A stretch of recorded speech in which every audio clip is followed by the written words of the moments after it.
حبايبنا عاملين ايه؟ يا رب دايما تكونوا بألف خير. صباحكم فل وامل وتفاؤل، صباحكم معطر بذكر الله ورمضان كريم عليكم. سفرة رمضان يعني اللمة الحلوة على الأكلة الحلوة. تعالوا النهاردة بتكلفة بسيطة جدا ب2 كيلو لحمة وكيلو رز هخليكي تعملي الصينية دي اللي بتتجاب من بره ب2000 جنيه وتشرفك قدام ضيوفك وتحطيها كده في نص السفرة وتقول انا عملت النهاردة انجاز. هنعمل النهاردة الوصفة الجبارة. يلا بينا نشوف احلى طريقة. ما تنسوش بقى لايك حلو للفيديو وشير كتير عشان نفيد الغير. فيديو النهاردة فريد ومختلف من نوعه. اذكروا الله وصلوا على الرسول لان هو ده سر النجاح. ويلا بينا نشوف احلى طريقة. عندي هنا قطعة لحمة 2 كيلو. قطعة لحمة 2 كيلو. اللحمة دي من الفخده، ينفع من السن، ينفع من الرقبه، من اي حته انت عاوزاها، من الضلع، من اي حته. عندي القطعه بتاعت النهارده دي من الفخده. تعالوا بينا النهارده نتبلها تتبيله بقى على الرايق باسراري وتكاتي الخاصه، تكات شيف هدير اللي عمركم ما هتلاقوها في حته. عندي هنا حته اللحمه لازم تكون قطعيه واحده. عندي هنا الحته دي من الفخده، تمام كده. هركنها على جنب. وطبعا زي ما احنا فاهمين اللحمه استحاله تتغسل، تمام كده. عندي هنا بقى يلا نعمل احلى تتبيله. عندي هنا ميه بصل وهي دي العامل الاساسي عندي اللي هيسوي معايا اللحمه ويخلي التتبيله تخش جوه في الانسجه، تمام. هجيب عندي هنا معلقه كبيره من الصلصه دي لتعزيز اللون، شويه كده من الزيت، ملح. اللحمه بطبعها ما تحبش التوابل الكتير. كل ما كترنا تابل في اللحمه كل ما طعمها راح في حته تاني. عندي هنا فلفل اسود، وعندي هنا معلقه كبيره من السبع بهار، وعندي هنا معلقه من توابل الكبسه. شايفين المكونات اللي انا عملتها يا جماعه؟ شايفين التتبيله؟ اللهم بارك. معلومه ونصيحه مني، كل ما كترنا تتبيله للحمه كل ما طعمها غير، وانا مش عايزه كده. انا عايزه الحاجه عندي يكون طعمها متعزز، تمام. حط الملح في التتبيله، ما تقوليش اللحمه هتشد او مش هتستوي، مفيش الكلام ده. بصوا التتبيله سهله وسريعه. هزود هنا شويه زيت، وعندي هنا قطعه اللحمه يا حبايب قلبي اللهم بارك بالشكل اللي حضراتكم شايفينه ده. لو احنا مستعجلين وعاوزين التتبيله تدخل بسرعه في انسجه اللحمه، باجي هنا بسم الله بروح عامله كده ايه، فتحات كده بسيطه. بصوا اهم حاجه نغزها، انا مش عايزه ابوظ شكلها. حتى لو خرم صغير يدخل لي التتبيله في انسجه اللحمه، انا مش عايزه اكتر من كده. تعالوا هنا بقى هروح نازله بالتتبيله، حاجه سهله في منتهى السهوله، اخر 3-4 حاجات. بصوا شايفين ما شاء الله اللهم بارك، منجزه قوي، تمام. بصوا بقى نتبل بقى قطعه اللحمه، ما شاء الله الله اكبر. المعلقه الصلصه اللي احنا حطيناها دي يا جماعه دي بتعزز اللون، ينفع تحطوا معلقه عسل ابيض، تمام. بصوا اللهم بارك، شايفين ما شاء الله. الصاج بتاع الفرن او لو صاج عندك او لو صينيه او اي حاجه، تمام. هجيب ورق الفويل، هنفرش هنا كده فرشه محترمه من ورق الفويل يا جماعه. وهروح جايبه عندي ورق زبده. هجيب عندي هنا قطعه اللحمه، اذكروا كده الله وصلوا على الرسول. اروح جايبه الصوص من غير ما نحط لها ميه ولا اي حاجه، التسويه منها فيها، تمام. انا شايفه ان كده الكميه حلوه. تعالوا هنا بقى تركايتي بقى الخاصه. هجيب عندي هنا معلقتين كبار سمنه، وهروح نازله بيهم كده على اللحمه اللي عملناها دي، وهنبدا نقفل بالشكل اللي انتوا شايفينه ده.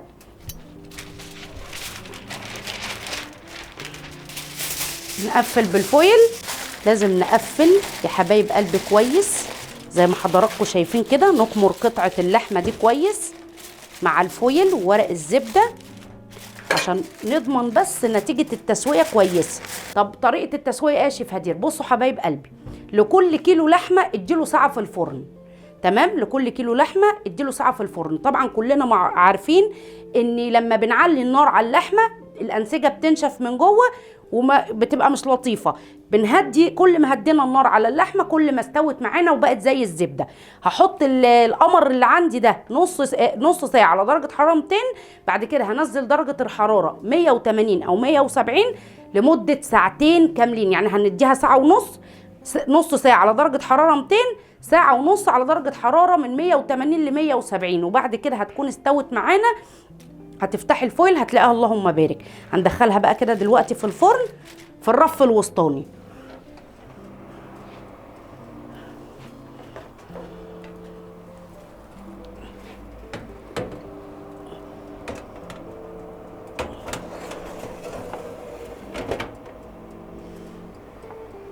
طبعا حته اللحمه بتاعتنا الحلوه دي لازمها ايه؟ شويه رز بسمتي كده معتبرين، نعملهم فرشه تحت اللحمه القمر دي. يلا بينا نشوف الطريقه. عندك هنا يا ست الكل حله على النار، هنزل عندي هنا بقى بسمنه وزيت. بعد كده هنزل ببصلايه كبيره خرط متوسط بالشكل اللي انتوا شايفينه ده، وهنبدا نديها تشويحه. والبصله عندي بتتشوح، ركزوا كويس في الخطوه دي. هننزل بالتوابل المجففه، هحط عندي هنا ورق لورا، هحط عندي لومي، هحط عندي قرفه، هحط عندي كبيبه صيني وحبهان.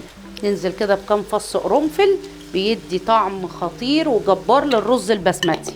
البصله لما بتنزلوا كده عليها بالتوابل المجففه بتدي نكهه حلوه جدا للرز. بعد كده بروح نازله عندي بالتوابل اللي هي بتاعه رز، بالتوابل الكبسه.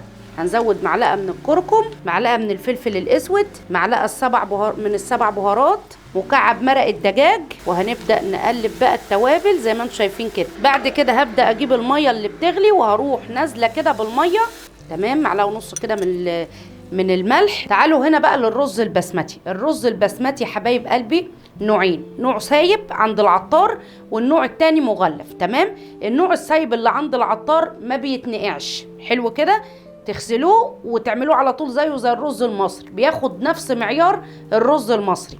تعالوا هنا بقى للرز المغلف. المغلف لازم يتنقع ربع ساعة الأول، وبعد كده كوباية المية. طبعا لو هو الرز الهندي الأصلي كوباية المية بتاخد قدامها، كوباية الرز بتاخد قدامها كوبايتين من المية. إنما السايب اللي عند العطار بياخد نفس تسوية الرز المصري بالظبط.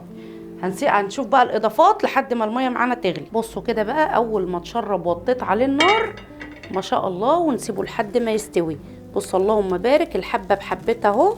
دلوقتي كده هنطفي عليه ونغطيه. شايفين الرز مفلفل ازاي؟ بسم الله ما شاء الله، الواحده بوحدتها اهو، من غير محتاج ضعف كميه الميه ولا اي حاجه خالص. هنغطي عليه لحد ما لحمتنا تستوي. يلا بينا بقى نبتدي نغرف الرز بعد ما استوى. بسم الله اللهم بارك. شايفين ما شاء الله منظر الرز عامل ازاي؟ ما شاء الله. هنبتدي بقى نغرفه كده. ما شاء الله اللهم بارك. بصوا منظر الرز عامل ازاي ولونه ما شاء الله جميل جدا ومفلفل ومستوي، والواحده بوحدتها زي ما انتم شايفين كده. تعالوا بينا بقى نشوف اللحمه. بسم الله، ونخلي بالنا لان هي بتبقى سخنه جدا. استنوا بس كده اجيب سكينه. بسم الله ما شاء الله اللهم بارك. طبعا هي حجمها بيكش شويه طبعا بعد التسويه، بس بصوا بقى شكلها قطعه اللحمه بتبقى عامله ازاي، كاننا عاملين كده فخده خروف وهنقدمها على الرز. ما شاء الله الله اكبر. بصوا شكلها عامل ازاي. ب2 كيلو لحمه بس، طاسه على النار هننزل فيها بشويه سمنه. لازم نحمرهم كده في شويه سمنه، نطلع التعطينه اللي بتكون في المكسرات. هننزل كده بحبه مكسرات بقى سوداني بقى وعين جمل، شويه زبيب للناس اللي بتحب، يعني الناس اللي ما بتحبش ما تحطش. نديهم بس ايه تحميصه كده، نطلع اي تعطينه فيهم. خلاص هما كده خدوا بقى حته كده تشويحه في الزيت وريحتهم طلعت. يلا بينا بقى نحطهم على الكبسه بتاعتنا. نبدا بقى ان احنا نوزع بقى المكسرات بتاعتنا بالشكل اللي انتوا شايفينه ده. ما شاء الله اللهم بارك. عملنا بقى الكلام الحلو بتاعنا ده بطريقه سهله جدا وبسيطه. عملنا الوصفه اللي هتشرفك في ولا اجدعها عزومه. لو مسكت تليفون وطلبتها من مطعم هتصرفي اكتر من 2000 جنيه. ب2 كيلو لحمه وبكيلو رز عملتلك افخم صينيه يا ست الكل، هتشرفك قدام ضيوفك. بحبكم في الله يا احلى متابعين في الدنيا. لايك وشير كتير للفيديو، ما تنسوش بقى تشجعونا باحلى لايك، واستنونا ان شاء الله في وصفات حلوه كتيره. اشوفكم على خير، كل سنه وانتم طيبين.